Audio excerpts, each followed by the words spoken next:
أعوذ بالله من الشيطان الرجيم بسم الله الرحمن الرحيم نحمده ونصلي على رسوله الكريم أما بعد أعوذ بالله من الشيطان الرجيم بسم الله الرحمن الرحيم رب اشرح لي صدري ويسر لي أمري واحلل عقدة من لساني يفقهوا قولي۔ حضرات، آپ نے پچھلی قسط میں سنا تھا کہ ابو لہب لنگڑاتا ہوا ابو طالب کے ساتھ ابرس کے قریب پہنچ گیا تھا۔ ابرس نے جو اپنے آپ کو کاہن بتاتا تھا، جس کا دعویٰ یہ تھا کہ میں تمام باتوں کو جانتا ہوں، یا جو میرے پاس کھوپڑی ہے، اس کھوپڑی کو چرخ دے کر میں اس سے تمام علم کو حاصل کرتا ہوں۔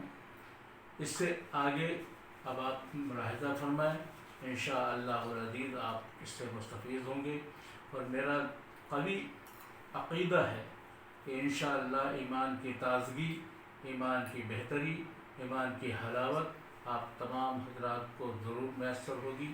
اور اللہ تبارک و تعالیٰ سے میری بھی یہ دعا ہے کہ اللہ تعالیٰ ہمیں بھی اور تمام جہانوں کو اللہ تبارک و تعالیٰ دین کی سمجھ عطا فرمائے۔ لہذا آگے کی قسط جو میں بتانے جا رہا ہوں، انشاءاللہ العزیز اس سے بھی فائدہ ہوگا۔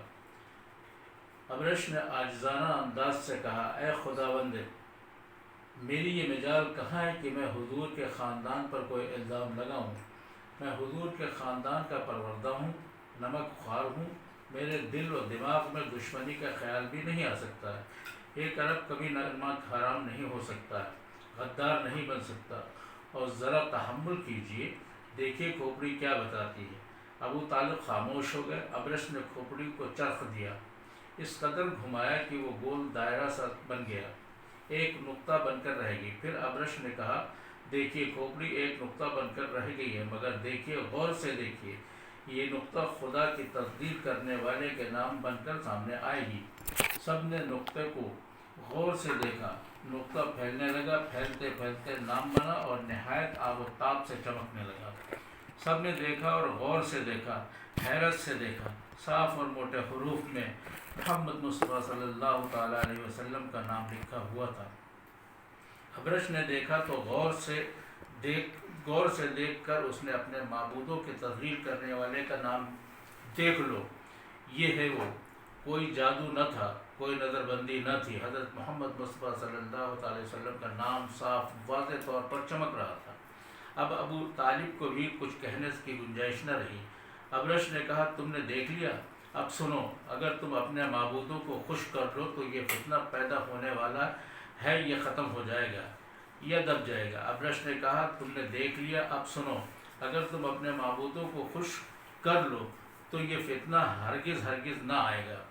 ابو لہب نے دریافت کیا، کیا معبودوں کو خوش کرنے کا کوئی طریقہ ہے؟ ابرش نے کہا، یہ کھوپڑی جواب دے گی، میں اپنے علم سے کچھ بھی نہیں کہوں گا۔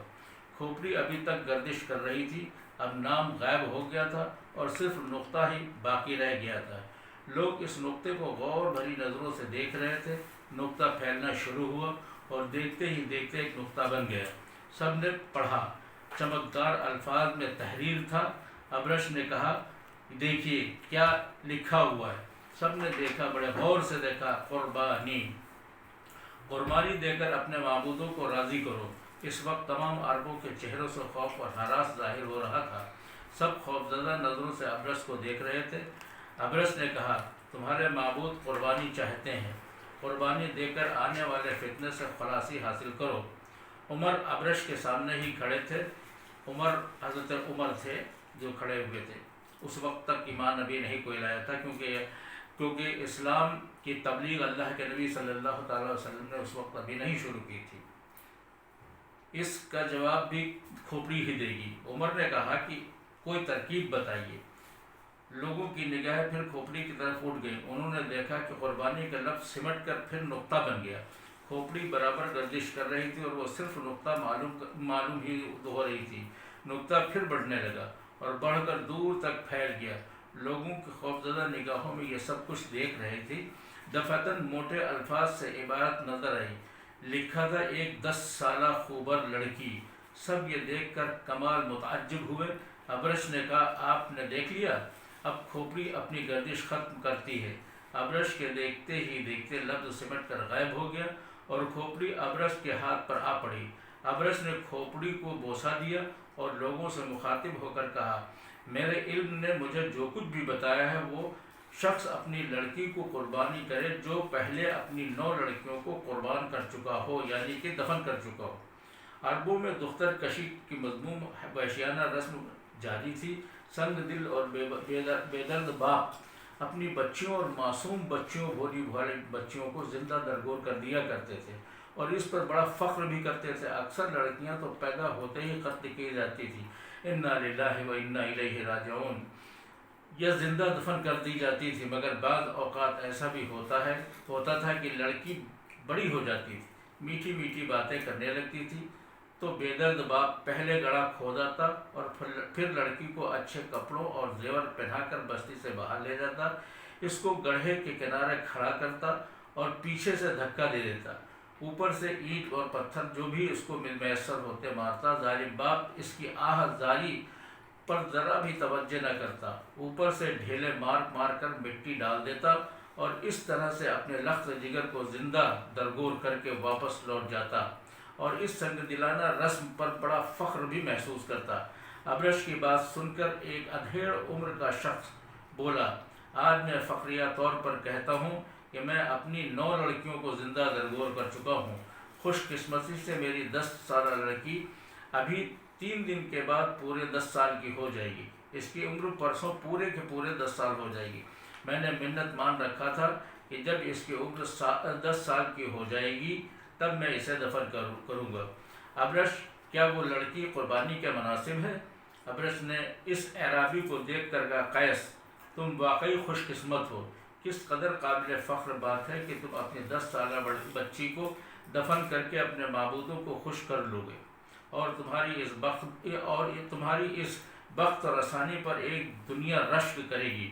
قیس بن عاصم قبیلہ ہاشم سے تھے، وہ ایسا سنگ دل تھا کہ اس نے اپنے 9 لڑکیوں کو زندہ درگور کر دیا تھا اور کبھی اس کی پیشانی پر بل تک نہ آیا تھا۔